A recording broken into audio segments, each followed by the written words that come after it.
O governo Lula vai editar uma portaria com novas regras para abordagens policiais. Uso de armas e também o uso de algemas. Mas não tem uma súmula vinculante do Supremo? Segundo o jornal Estadão, a proposta define o emprego de armas de fogo apenas como último recurso. Limita as circunstâncias que alguém pode ser revistado e ainda exige uma justificativa por escrito em caso de uso excepcional de algemas. Que sonhos!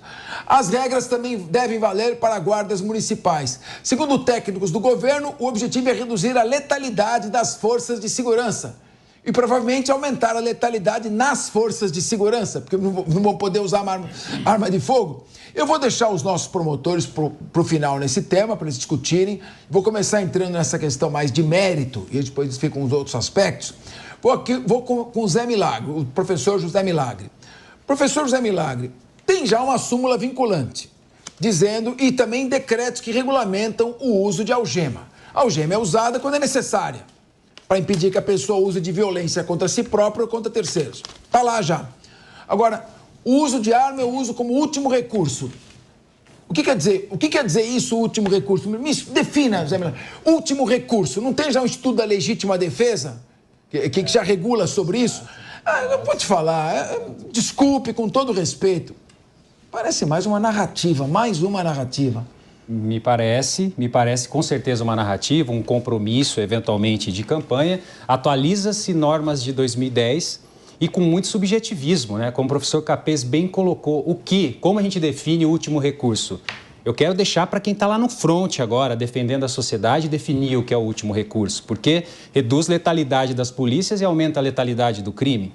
Então, não me parece uma medida exequível. Eu vejo eu li a proposta de portaria, alguns itens me parecem interessantes, como estratégia, como transparência, como o monitoramento, esse monitoramento que é uma garantia para o cidadão, uma garantia para a segurança pública, mas a questão da arma como um último recurso, me parece que a gente está tentando regular como se estivéssemos na Grã-Bretanha, na Noruega, onde os policiais são desarmados, onde os policiais entregam armas porque não querem andar armados, no sentido de que eles podem amanhã sofrer um processo. Olha, Milagre, eu estou vendo essa imagem aqui, não me parece que é o último recurso, né? Parece que não é, então não usa, não, entra só com estilingue.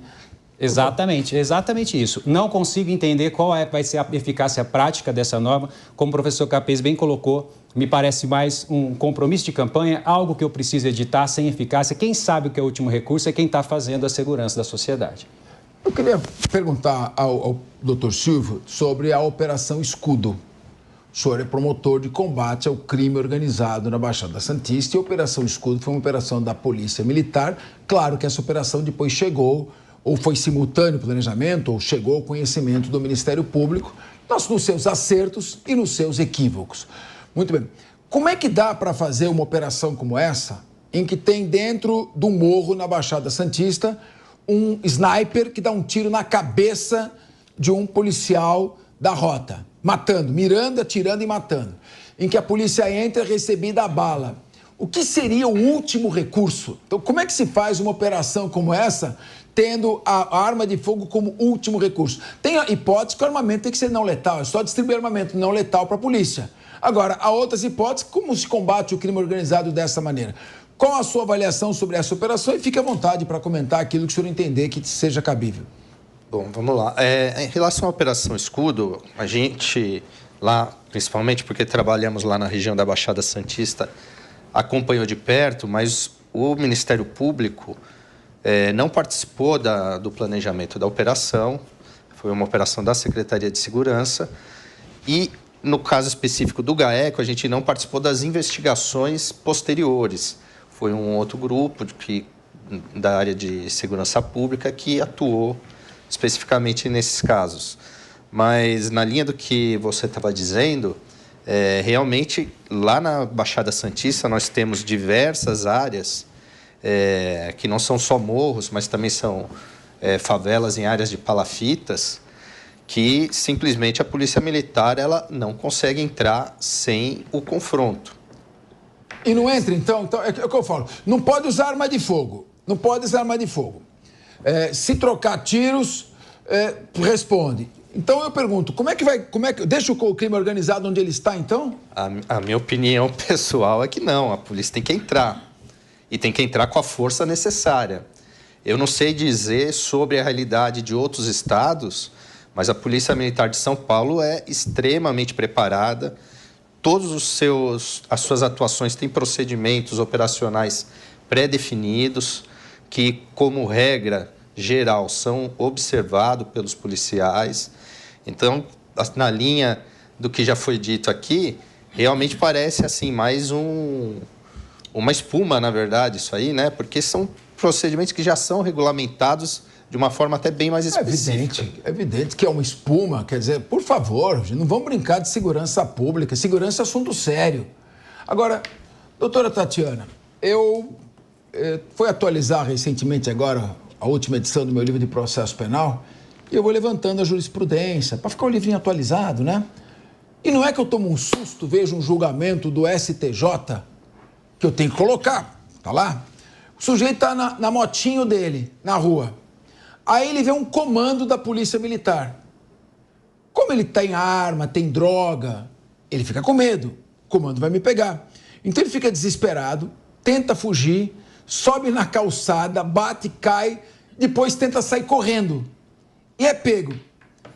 Aí foi preso em flagrante, estava com arma de uso restrito, estava com drogas. E aí depois acabou sendo anulada a operação porque a polícia fez a abordagem com base na sua intuição e não tinha elementos concretos que justificassem. Até que ponto interpretações como essa, de certa forma, desestimulam a ação policial e prejudicam o combate à criminalidade? Olha, prejudicam muito a atuação policial. O policial, ele, além de estar se colocando em risco naquela situação concreta, né, ter a vida dele em risco, não sabe se vai voltar para casa, ele ainda tem a preocupação de ter algum tipo de investigação ou procedimento instaurado contra ele. O policial militar que trabalha na rua, ele sabe pelo olhar se ele deve abordar uma pessoa ou não. Às vezes é um simples desvio de olhar ou mudança de rota no comportamento da pessoa que gera uma suspeita. Se a abordagem for dentro da legalidade, a pessoa não tiver nada de ilícito consigo, eu não vejo qual é o prejuízo para a sociedade e nem para nenhum cidadão de submeter uma abordagem policial. Já fui abordada e dentro das normas, dentro da Constituição Federal, não há problema nenhum nisso. Então, esse tipo de decisão me parece um pouco fruto de um desconhecimento da atividade cotidiana dos policiais militares, né? Como o doutor Silvio falou, a Polícia Militar do Estado de São Paulo, em regra, ela tem um comportamento dentro da lei. São exceções que a gente vê aparecendo muitas vezes em algumas reportagens, mas não é o padrão da Polícia Militar. Tanto que eu digo isso como quem já trabalhou no GAECO e como quem é promotora do júri e atua em várias investigações de mortes decorrentes de intervenção policial e a grande maioria delas, na grande maioria, o policial agiu em legítima defesa. E, eventualmente, pode acontecer algum desvio, mas a gente não tem que tomar essa exceção como se fosse uma regra no nosso país. Então, dizer que a abordagem policial tem que usar arma de fogo como último recurso é dizer o óbvio, a Polícia Militar já usa como último recurso a arma, mas muitas vezes esse último recurso ele é necessário. Então, em relação até à questão da Operação Escudo, o GAESP aqui de São Paulo, que é o grupo que atua no exercício do controle concentrado da atividade policial, está acompanhando todas as investigações relacionadas a mortes na Baixada Santista. Eu acho que o que é muito importante para a gente diminuir a letalidade policial é ter uma investigação eficaz.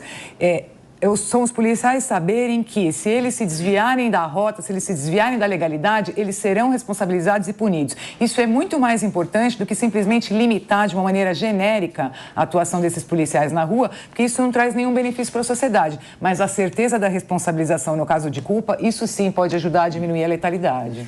E eu também, sinceramente, querido José Milagre, sinceramente, eu não sei como é que um decreto, uma portaria, um regulamento federal quer se intrometer dentro de um regime federativo em como se comportam as polícias estaduais e as guardas dos municípios. Nós temos lei federal. Agora, para regulamentar o procedimento das forças estaduais e municipais, me parece que não pode ser uma portaria do governo federal.